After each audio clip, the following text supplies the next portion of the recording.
This is problem 1.26 from Francois Tardieu's Backgammon Strategic Concepts book from chapter 1. Here's the position. We are blue. Our home board's in the bottom right. We rolled a 5-4. We'll look at three possible moves for the 5-4.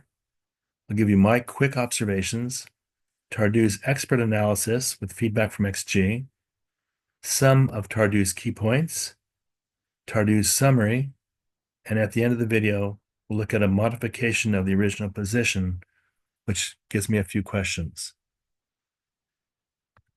Here's the first possible move, playing safely 13-4, like this.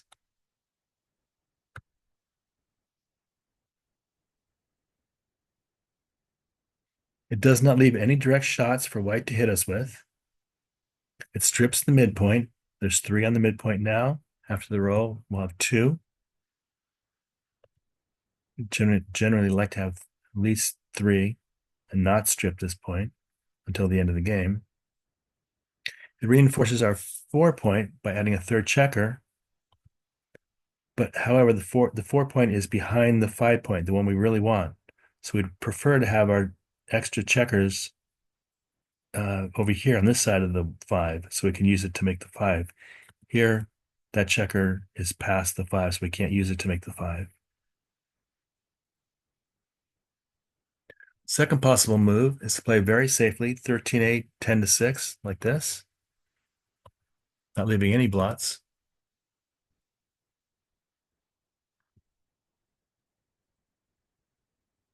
It cleans up our blot on the 10-point, adds a builder to our 8-point, which is aiming at our 5-point, which is what we want. It brings an 11th checker down into the zone. This is the zone here. Anything over 10 checkers or more is considered a strong priming or blitzing game. Strong blitzing game. It strips our midpoint as well, though.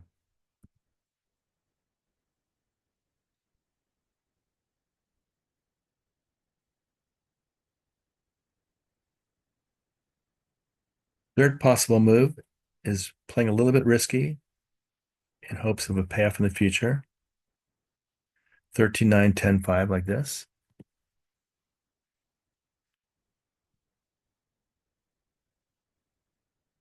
It slots our 5-point, which is the next point we want to make.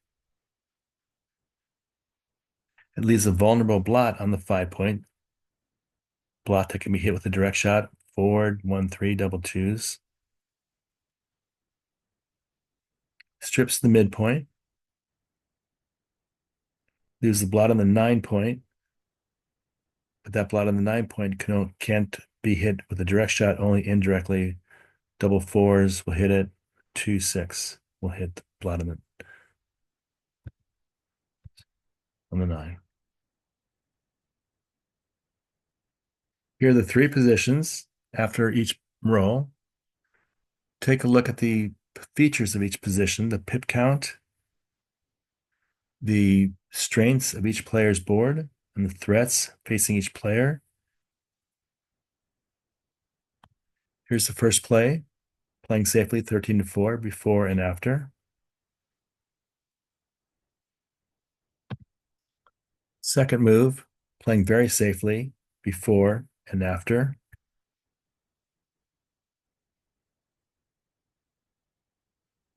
And the third possible move, risking now for the future, before and after.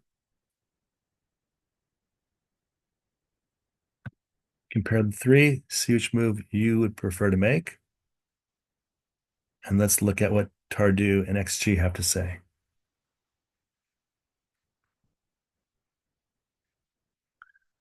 Tardieu and XG say that playing safely 13-4, which even though it does not leave any direct shots, it doesn't do anything to improve the distribution of our checkers. Placing a checker on our 4-point is of limited value, as it is behind our coveted 5-point. This is the one point we really want to make right now. It's a safe play, but not a productive play. That's why it's the third best of the top 3, according to XG. The second best move is to play 13-8, 10-6. It's also a safe play, but it does not improve the distribution of our checkers.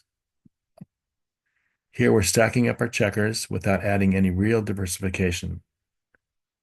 And our position is fairly rigid right now, so we must play proactively before it's too late, such as this move here does, 13-9, 10-5.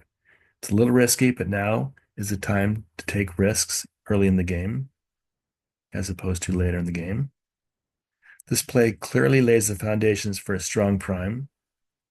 By slotting the 5-point, we're betting on our future position against 16 shots, which hit the blot. For the time being, if we do get hit, it's not going to be disastrous. And if we don't get hit, we'll be in great shape. We're playing proactively before it's too late and before our position starts to collapse. This is the only play that guarantees us an optimal distribution of our builders.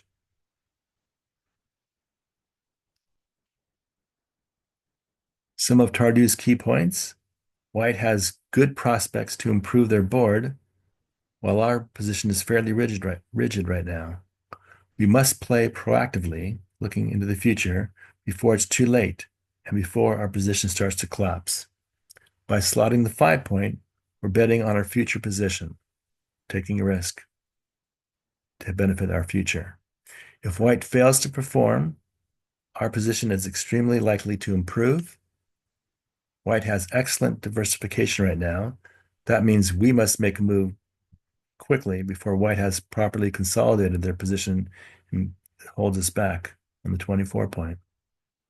Many of white's good rolls use 4s, so now it's a good time to slot the 5, which you need to hit us with a 4. We're leading by 10 pips, and we have a weaker board, so we don't really want to get hit, but we must anticipate how the game's going to unfold and be aware that white has much better potential than we do, so we need to take a risk now, and slotting is the only play that guarantees us an optimal distribution of our builders. Tardieu summary: an inherently inflexible position, like we have, must be addressed as quickly as possible by a dynamic, kind of risky play before it becomes irrevocably damaged. Our position. If I modify the position, splitting our back checkers here, here's the original position where they're both in the 24-point.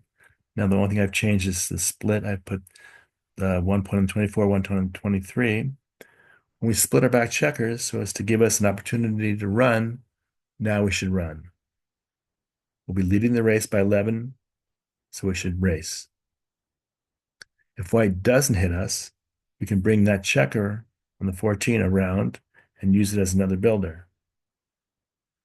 Let me know if you agree or not, or if you think I'm missing something, or if you have a question. I welcome any questions, all comments. Be sure to check out Alex Eshaghian's excellent review of Tardieu's book on YouTube, as well as Sunny Florida Backgammon Club's informative 5-video series on Francois Tardieu's book.